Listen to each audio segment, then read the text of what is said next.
varios de páginas abiertas con la educación. Si me hacen un close-up a la mesa, verán que esto parece una exposición.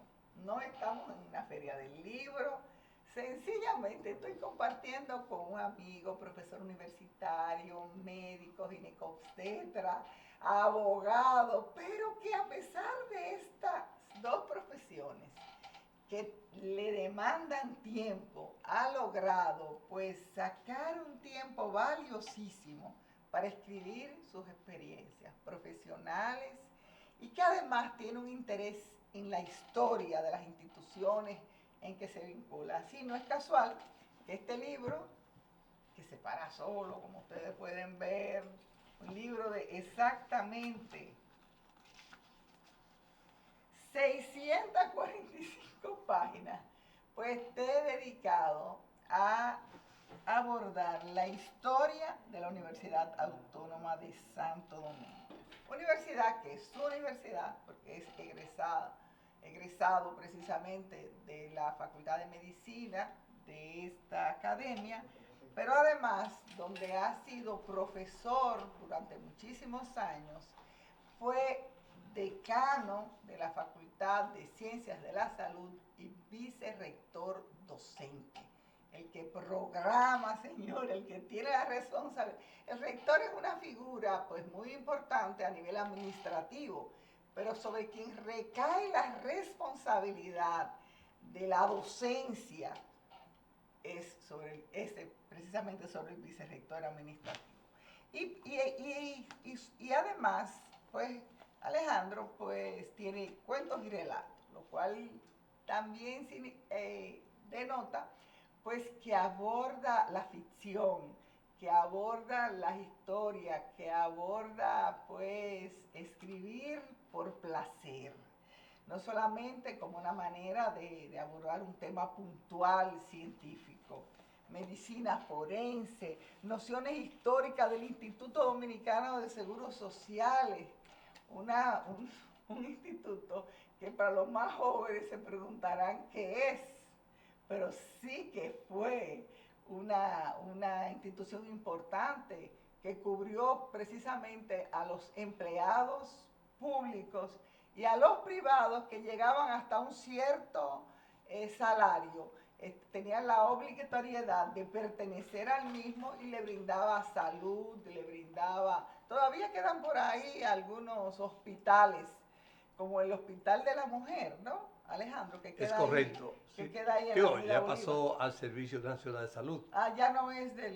Y el mismo Hospital Gautier, que era el buque insignia del Seguro Social.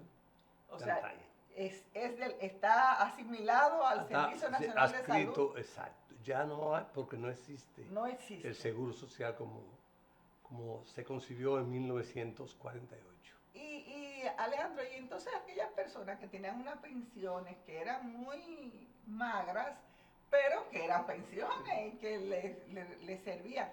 Esas personas mientras tengan vida Sí, van Ministerio de Hacienda. El Ministerio de Hacienda las asimiló.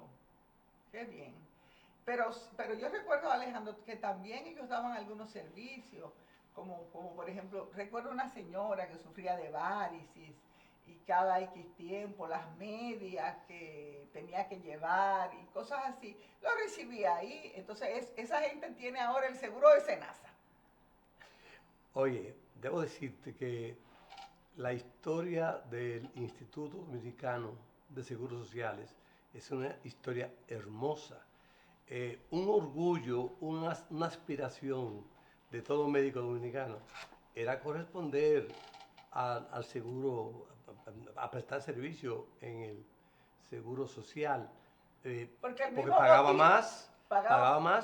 Y, oye, era un hospital mejor dicho, era una unidad de atención en salud tan extraordinaria que en marzo de 1961, 2 meses antes del ajusticiamiento de Trujillo, se produjo en ese hospital, en el Gautier, la primera cirugía de corazón abierto, que fue un acontecimiento, fue un hito tal que se proyectó por los canales 4 de televisión.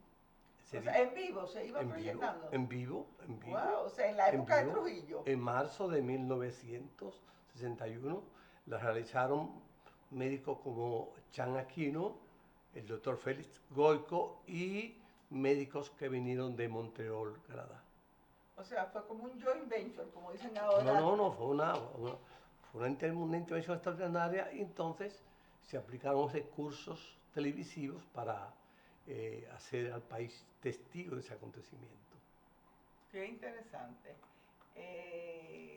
Y entonces, ¿cómo esa unidad que realmente había brindado ese servicio, que yo estoy consciente que lo brindaba, porque veo que conocía a toda la gente más o menos humilde, obreros, a cuánta gente yo no fui a ver al Gautier, que estaba interno, o inclusive había personas que quizás no eran asegurados, pero trataban de usar ciertas relaciones para poder ser internados en ese hospital, bajo la premisa que estando internos ahí, pues iban a recibir mejor servicio.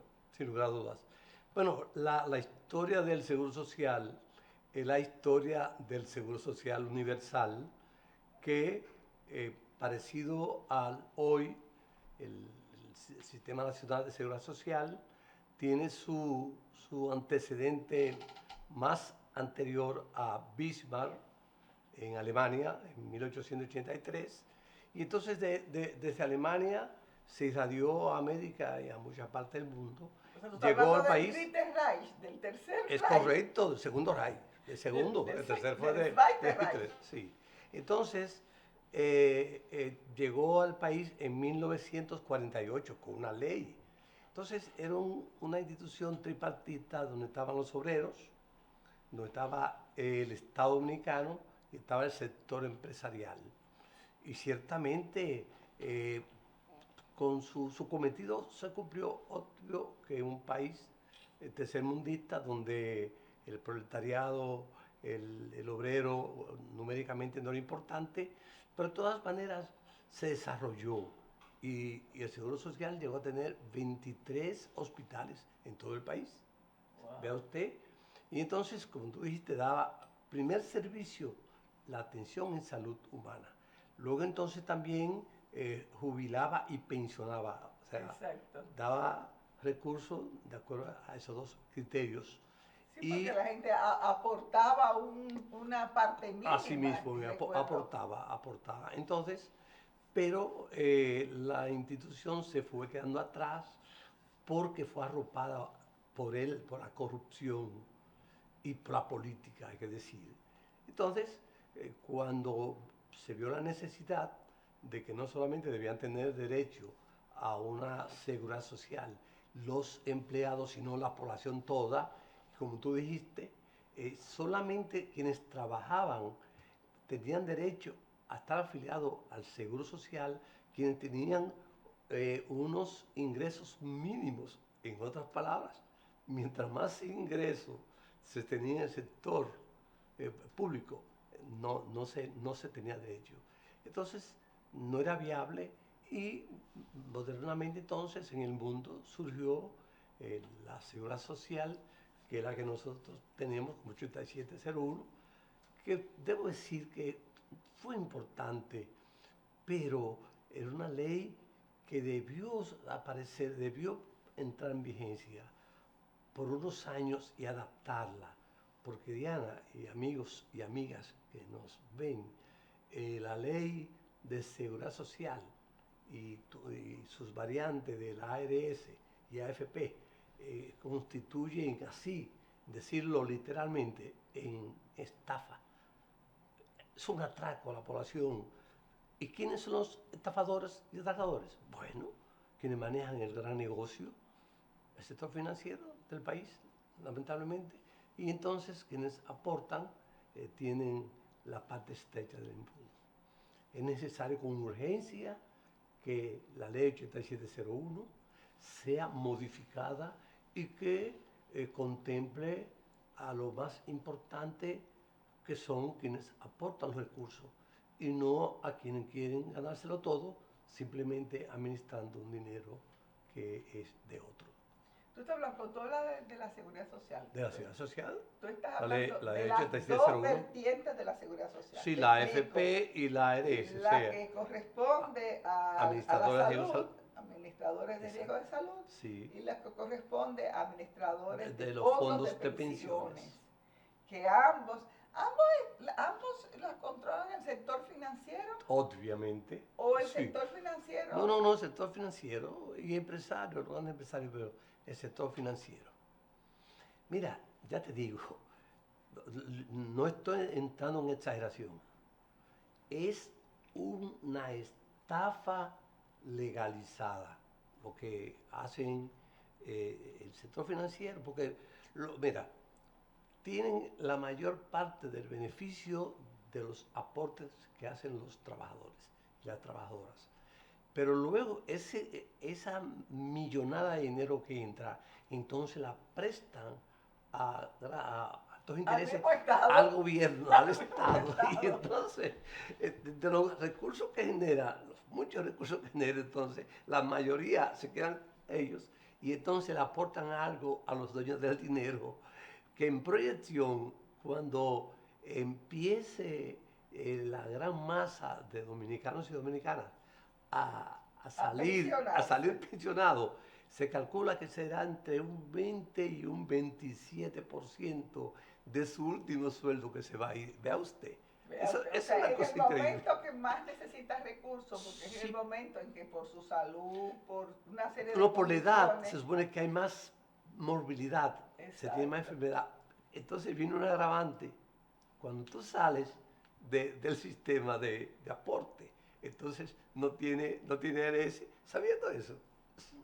Sí, eso también agrava la situación. Quizás sí. lo que trató parcialmente de paliar el presidente cuando seguro para todos. Sí, pero escucha, eso, el SENASA, que se llama gubernamental, no subsidiado, es para quienes no tienen empleo, quienes no aportan al sistema. En otras palabras, son personas que tienen mucho más que nada. Yo lo digo. Yo les digo a la persona, mire, usted es un pobre, usted no aporta al sistema de seguridad social porque no tiene entradas fijas a través de un empleo. Entonces usted acepte ese seguro, que es mucho más que nada. Que nada. Porque inclusive, oye, quienes tenemos el sistema contributivo, que es el llamado ARS o Seguro Social Contributivo, que es un sistema que aportamos, debo decirte que quienes estamos en el plan básico, nosotros, lo admito, debo decir que alrededor del 45% de las necesidades que yo necesito de salud, debo aportarla de mi bolsillo.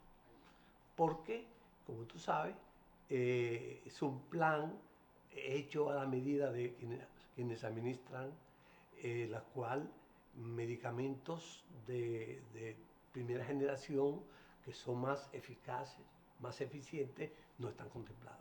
Intervenciones que son alternativas de menos riesgo, tampoco.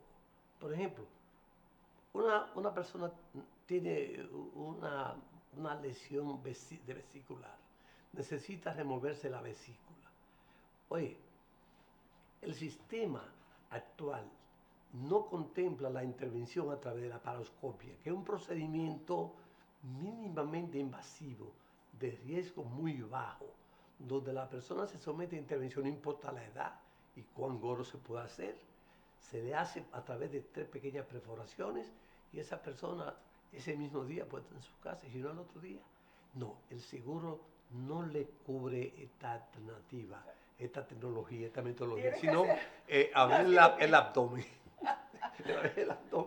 Con lo cual hay mucho mayor riesgo, claro. pero no está contemplado. Y así con medicamentos y con imágenes diagnósticas. Igualmente, tú sabes que en las cataratas el uso del láser, si usted le va a hacer una cirugía está contemplado, pero si van a usar el láser no. Señora, no. Vamos a seguir hablando con Alejandro Pichardo. Alejandro es, como como yo lo presenté al principio, pues médico, ginecobstetra, se graduó de licenciado en Derecho y también aborda temas de jurídicos, pero también es un profesor universitario de la UAS, profesor de ginecología de esa academia y además fue decano de la Facultad de Ciencias de la Salud y vicerrector docente. Pero además es un escritor y esta mesa está que parece una exposición de libros.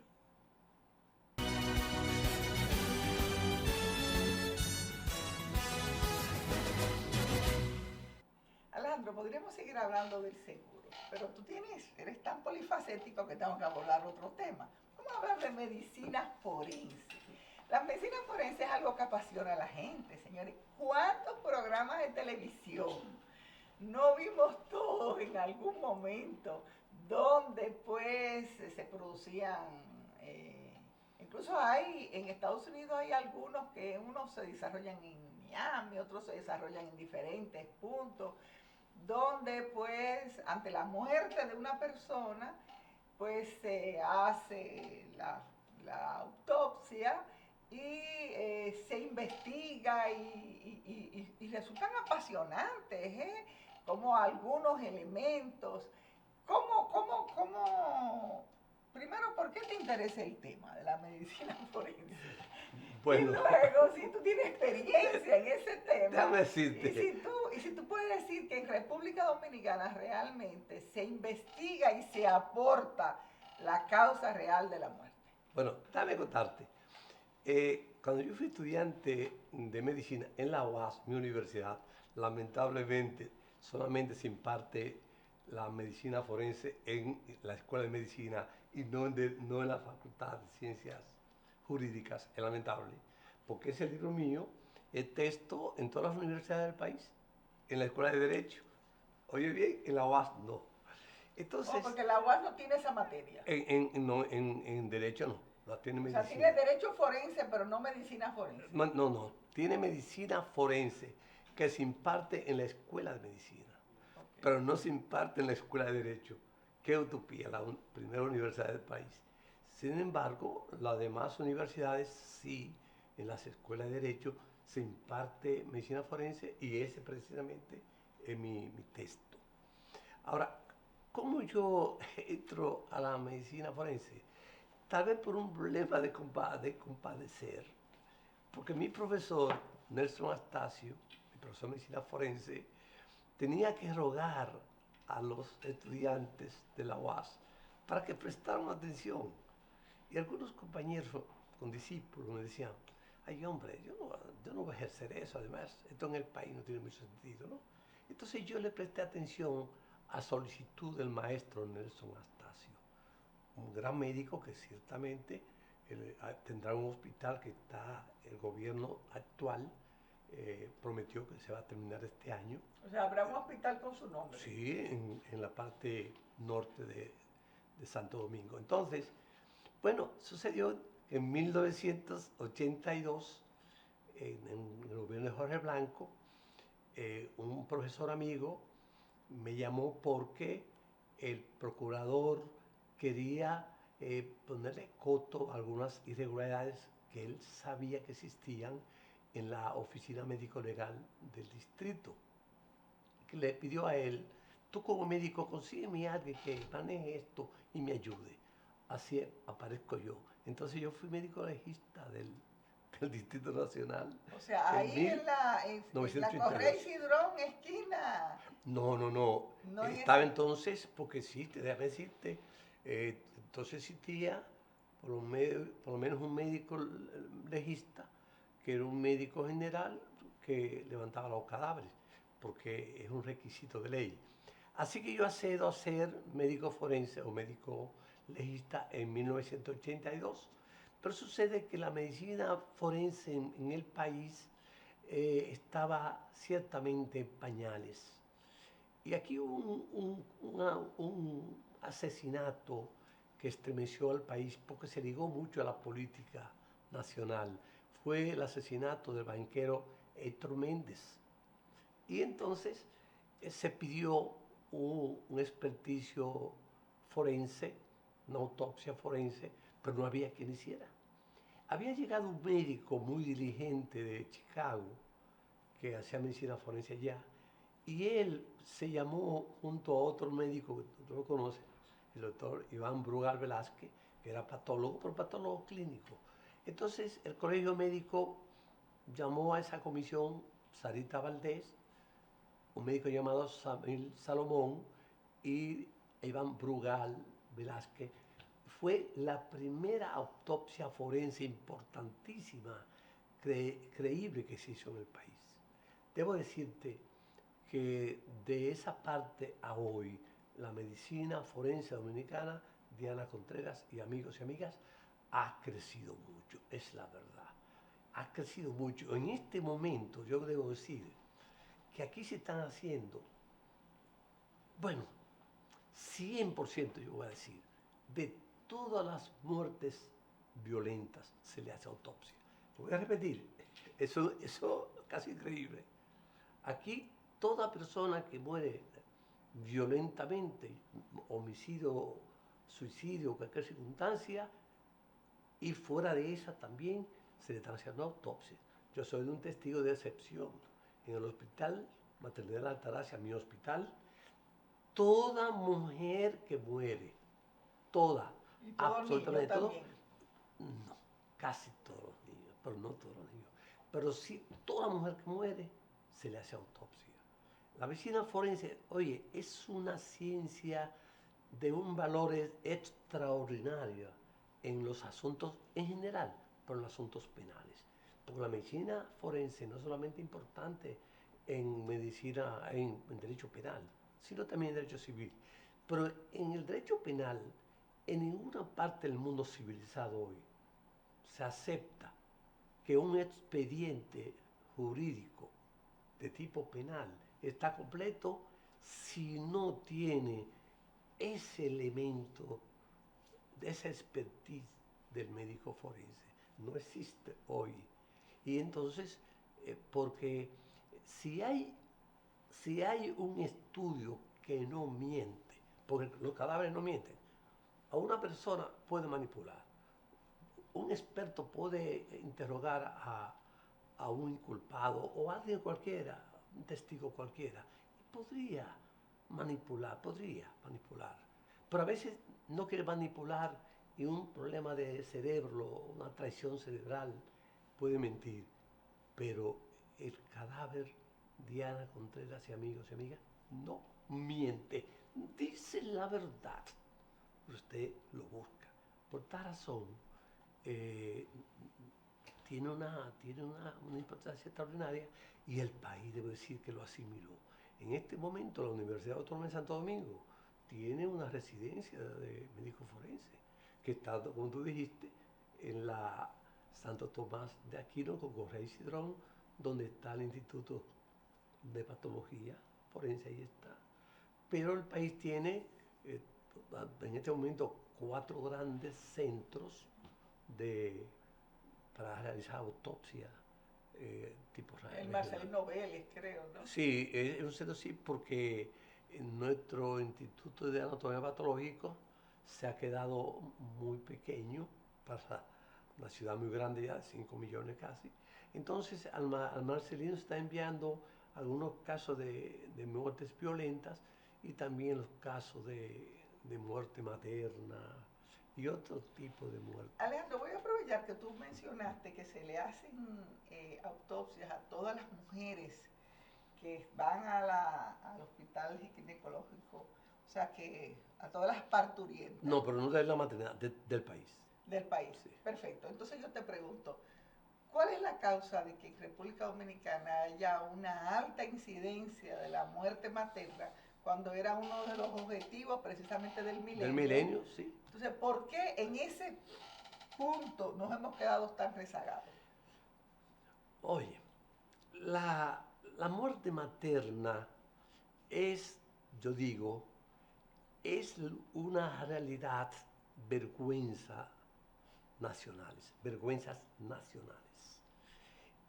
Y es posiblemente un elemento un botón de muchos para establecer cuán discriminada es la mujer del mundo.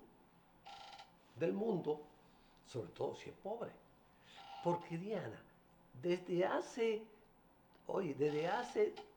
170 años, esto en 1850, un señor llamado Ignacio Semmelweis, en Viena, Austria, determinó por qué una mujer moría y determinó que una causa para entonces, número uno, era la infección. Ese señor que en Europa tiene muchas estatuas. Pues bien, ¿qué es lo que está pasando en América, Asia y África sobre todo, donde la mortalidad materna es una vergüenza? Es multifactorial. Son muchos factores, pero hay uno que es una constante que no se discute porque está ahí en blanco y negro. Estos gobiernos no aplican dinero. Oye, este país ahora con el nuevo gobierno es que está aportando alrededor de 2.4% del PIB para salud. Los gobiernos anteriores, eso era 1.6, 1.7, 1.8, 1.9, una vergüenza. O sea, es multifactorial, pero de verdad el factor dinero, porque la Organización Mundial de la Salud dice que no es posible abatir la mortalidad materna si no se invierte no menos de, hoy, 4% del PIB. Nosotros tenemos 2.3, 2.4 ahora. El presidente Abinader prometió que, y ya empezó a cumplir, que por lo menos 0.5 va a estar, 0.6 elevando anual, que es una gran cosa. El país está haciendo esfuerzo, hay que decirlo. Por ejemplo, yo te dije a ti, aquí hay una resolución que dice que toda muerte materna hay que hacerle una autopsia. Y toda muerte materna, no importa dónde suceda y cómo suceda, tiene que ser discutida por una reunión, por una comisión importante. Y eso es para determinar, porque hay causas que son invariables, porque la gente muere, esa es la verdad, la gente muere. Pero lo importante es determinar cuáles causas se pueden abatir para resolverla. Y cuando eso se haga nosotros, caramba, podríamos aspirar, no sé, en este cuatrenio, que estemos alrededor de 50, 60, que ardamos sobre 100. ¿Qué ha pasado 100 el año por 100.000. Un poco más de 100 por 100.000 nacidos vivos. Ahora, ¿qué ha pasado también? Siendo un 1%, ¿eh? Sí, es una cosa grande por 1.000 partos, ¿no? 1.000 nacidos. Ahora, ¿qué ha pasado? La pandemia. Oye, hay que decir que para el 19 estaban menos de 100. Eso se discutía por ahí 96, pero ya ahora está, no sé si 10, 110, 115. Porque, como es natural, las embarazadas no han acudido a los centros de chequeo prenatal y hay una segunda agravante que es un problema de Estado y yo elevo para que se discuta en la mortalidad materna que aportan las haitianas.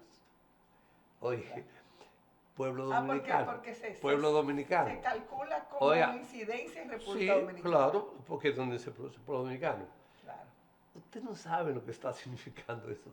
Yo soy un humanista, hay que darle la atención toda embarazada que venga extranjera, no importa que sea de Haití, de Venezuela o de Colombia, pero la situación con nuestros hermanos haitianos, en este caso las hermanas haitianas, es grave, porque como son personas indocumentadas, sin control, vienen con un alto riesgo. Y el alto riesgo 3 en obstetricia es un peligro inminente de muerte. Y ustedes saben que alrededor mínimamente 50% de los nacimientos en el país lo aportan las haitianas, que son personas que lamentablemente están en una situación muy difícil, socioeconómica y política y de otra naturaleza, y entonces, pues, vienen con alto riesgo. O sea, que no se hicieron los Sí. chequeos reglamentarios, sino que vienen al No, momento de dar a no. luz y Y hay aparecen en hospitales. exacto. Y a veces llegan con complicaciones graves, repito, de inminencia de muerte. Y estamos Bueno, bien. si no, vamos a seguir hablando en el próximo segmento con Alejandro Pichardo. Me siento, no sé, porque son tantos libros. Voy a presentar algunos antes de pasar. Mira, tiene uno sobre bosquejo histórico de la medicina. O sea que si usted pues le interesa un resumen, es internacional, ¿no verdad? De la medicina en Sí, sentido claro, general. pero lea ahí que tiene un subtítulo que dice de la enseñanza dominicana.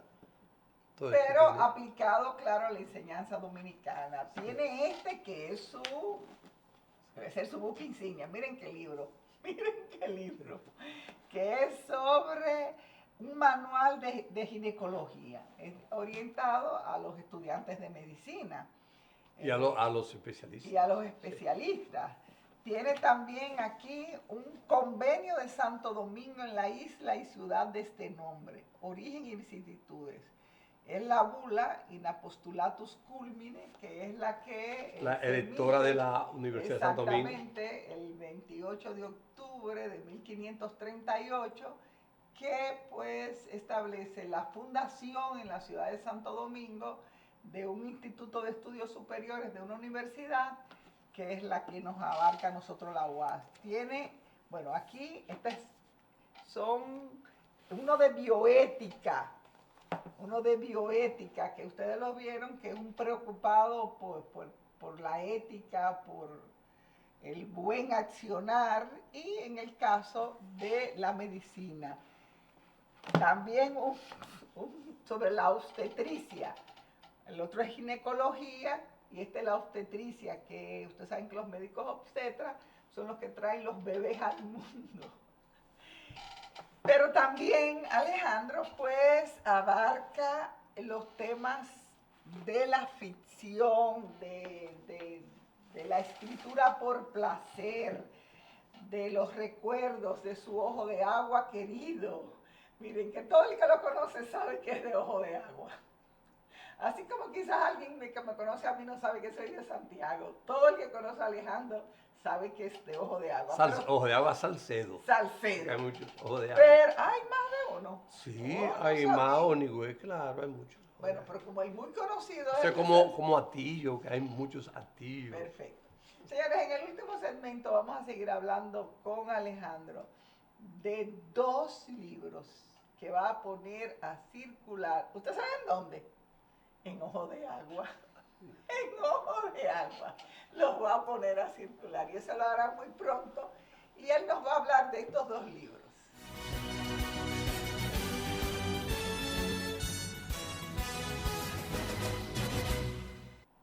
Bien, Alejandro, asesinato por pasión. Algo bueno, que está ligado también a la medicina forense, porque ese asesinato luego hay que investigarlo. Pero me imagino que aquí tú lo estás presentando. A ver, cuéntame un poco de asesinato por pasión. Bueno, mira, lo primero que voy a decirte que cuando uno escribe, o sea, no hay escritura en la cual el escritor no imprima su yo. Es así, por eso fíjate que lo que yo escribo, mis libros, mis títulos, dejan entrever, por ejemplo, que yo soy médico, que yo soy abogado, que a mí me gusta la historia, ¿no? Que soy profesor de la UAS, ¿de acuerdo? Que soy ginecobstetra, ¿de acuerdo? Entonces, eso es propio de todo quien escribe. O sea, el escritor inicia a escribir y su escritura no está al margen de su lectura. Yo estoy convencido. O sea, quienes no leen, no escriben. Es posible oiga, o sea, no hay un escritor que no sea un lector. Puede haber lectores que no son escritores, por lo contrario no. Entonces, cuando uno lee y uno vive y uno memoriza y uno retrotrae los recuerdos, oigan, prontamente surge la creatividad. O sea, no hay lugar a dudas que los grandes escritores como Cervantes o como ahora mismo Mario Vargas Llosa, son escritores que lo que plasman no está al mal de su vivencia. Entonces, hace unos años yo había escrito algunos cuentos y algunas poesías, ¿no? Pero como estamos metidos en el mundo de la docencia universitaria, del ejercicio de la medicina y también en alguna medida del derecho, o sea, no había tiempo para escribir porque yo le voy a decir, todos quienes me están viendo, absolutamente todos, tienen el suficiente material que tiene sentido para que se plasme como un escrito. Ahora, ¿por qué todo el mundo no escribe? Porque necesariamente tiene que disponerse del estado de ánimo, necesita de tener el tiempo. Cierto coraje también, ¿eh? Esa tal vez también una valentía, ¿no? Entonces, yo después me di cuenta que yo debía como reciclarme en la escritura. Ya había escrito textos de derecho, textos de medicina, porque debo decirte que eso que tú mencionaste ahí son textos.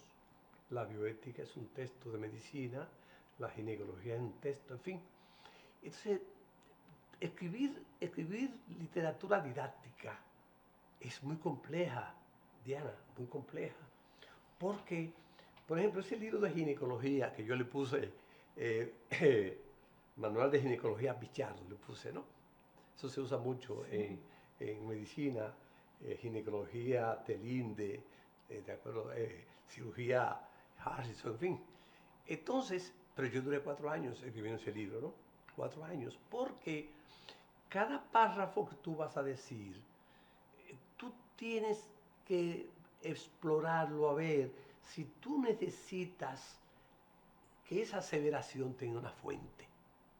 Para que digan, eso lo dice el Pichardo y él se sustentó en tal trabajo de investigación o tal investigador. ¿Estamos? Y yo dije, bueno, ya. Y entonces en el 2017, que yo puse a circular ese libro, dije, ya, a partir de ahora voy a escribir literatura pura, que debo decirte porque es ficción, aunque es una ficción que no está divorciada de la verdad, debo decir, al más de que no sea una novela histórica, ¿no? Entonces yo dije, pero es más fácil y me he puesto a escribir literatura. Entonces, cada una de esas novelas que yo estoy escribiendo tiene su historia. Por ejemplo, esa que se llama Asesinato por Pasión. Hay que decir que cuando uno escribe literatura, lo que uno escribe puede ser coincidente con acontecimientos, con hechos, con personajes, pero son siempre pura coincidencia, ¿no? Pero no está al margen de algún acontecer en la que uno fue testigo, lo que fue protagonista, o uno supo y después uno lo ayuda por la imaginación. Por ejemplo, atados a los recuerdos, yo conocí familiarmente un amor que de platónico eh, se, se truncó por circunstancias sociales de la época, ¿no? Principio del siglo pasado. Y entonces tuvo un derrotero que yo lo conocí a través que se me contó a mí y luego entonces yo Historia profundicé, familiar, ¿no? historia familiar. Yo soy un encantado de la genealogía, decirte, ¿no? Yo tengo un libro de genealogía, pero no lo traje ahí, ¿no? Y yo soy del Instituto de Genealogía, ¿no?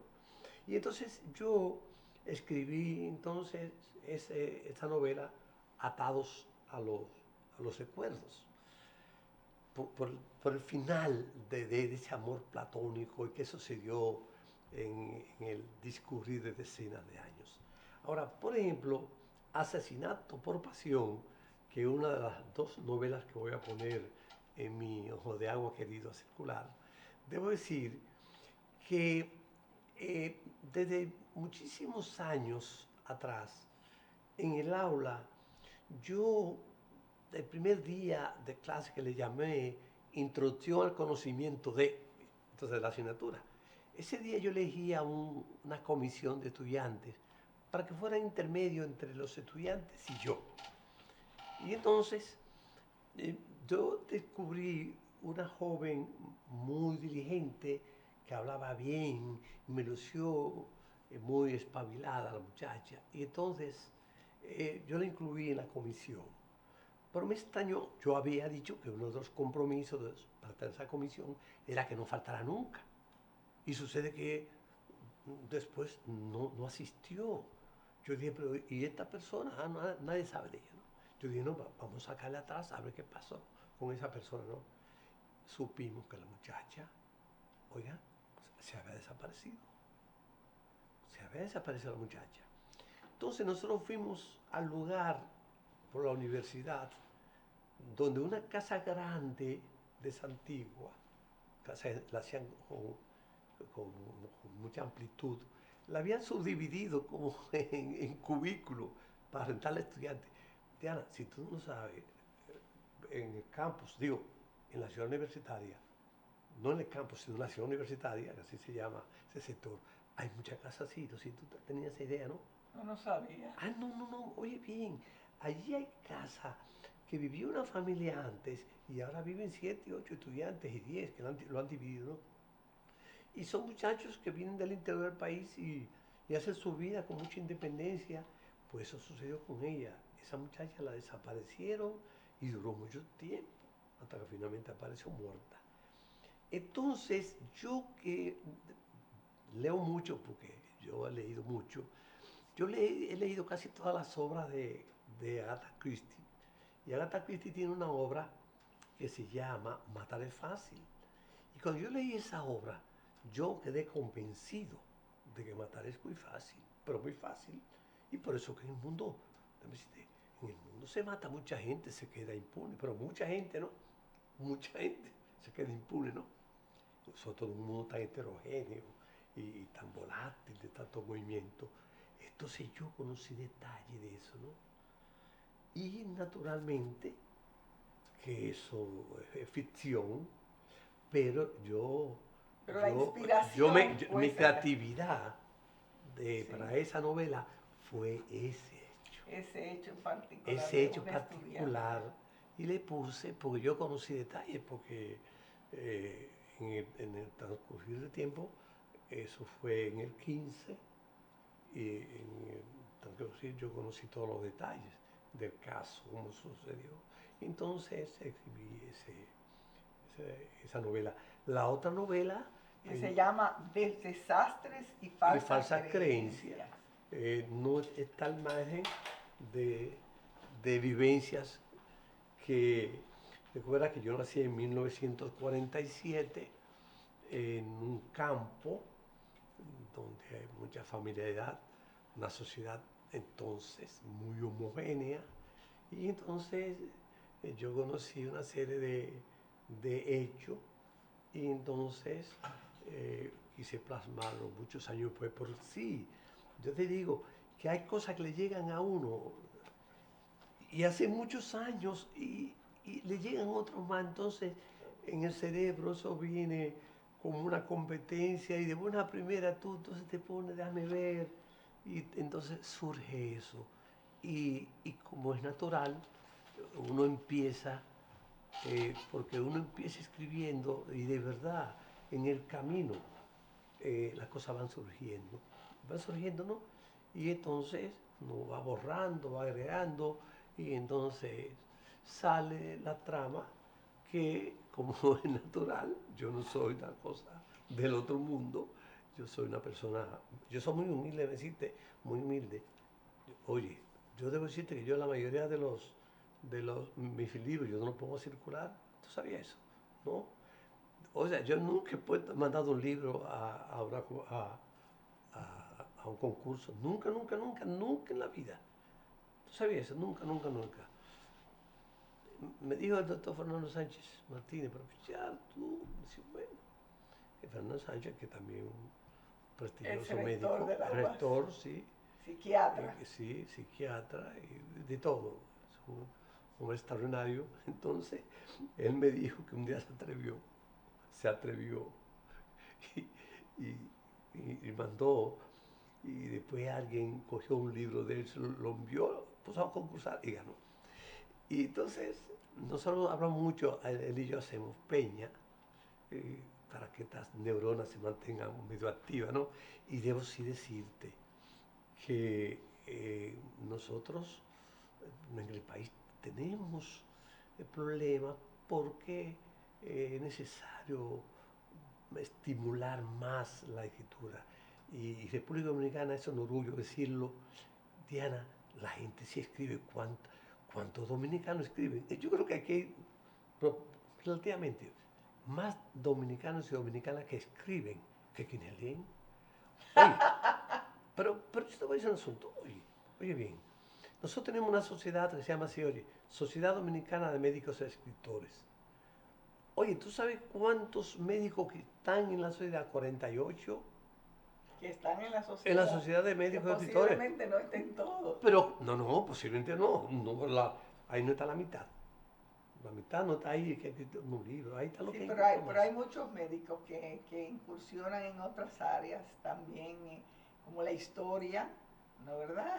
Sí. Como Santiago Castro Ventura, por decir uno. Sí. Nosotros tenemos también una sociedad de historia de la medicina. Esa es, desde el punto de vista membresía, más limitada, ¿no? Pero también hay, ahora sí, el país, creo que nuestra escuela tiene que ayudar a eso, porque mira, ¿Cuánto habla nuestra escuela? ¿La escuela de medicina? No, la escuela como institución lo primero, nadie duda, absolutamente nadie duda que no hay desarrollo sin educación. No existe eso. Oye, y si hay algo, si hay algo que libera, yo le voy a decir la verdad, yo he viajado poco en el mundo, pero yo siento como yo conozco el mundo entero, porque cuando uno lee un libro sobre África, o sobre Medio Oriente, o sobre Alaska, uno cree que lo está viviendo. Claro. Esa es la verdad. Si hay un mundo que se ensancha, es el mundo del lector.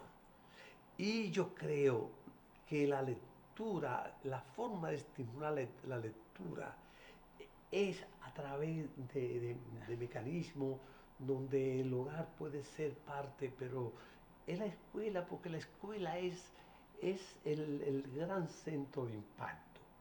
Yo debo decir que en casa yo veía que papá, yo teniendo 8 o 9 años, papá leía el periódico, todo, papá tenía libros, yo tengo un museo en mi campo familiar, y esos libros yo los venero, ¿no? Y entonces yo leía los Paquitos, Paquitos de buenos recuerdos, leía esto. Y entonces creo que ese mundo nos hará de verdad más libre, hasta más felices. Yo creo que leer. Yo te voy a decir algo. Yo tengo que desgraciadamente terminar esta charla, que no la quisiera terminar nunca, porque si ustedes están cautivados en sus hogares, imagínense a mí que lo tengo enfrente y que le tengo esa gran estima. Pero yo pienso, Alejandro, que una de las debilidades del sistema educativo dominicano es no presentar la lectura como una actividad lúdica. Es no congratular y beneficiar a los estudiantes, hacerles sentir que leer... Que no es un castigo. Y no presentarlo como un castigo. O sea, un gozo. Cuando al estudiante se le manda como premio, como gratificación, a leer, a tal sitio, al rincón del curso, al área polivalente de la escuela, a leer, para que te disfrutes, No, pues esa percepción de la lectura va a cambiar. Señores, solamente les puedo prometer que en otra oportunidad vamos a tener a Alejandro aquí porque definitivamente no pudimos abordar todos sus libros y hablar con él, que es un gran placer. Gracias, Alejandro, y será hasta un próximo programa con ustedes.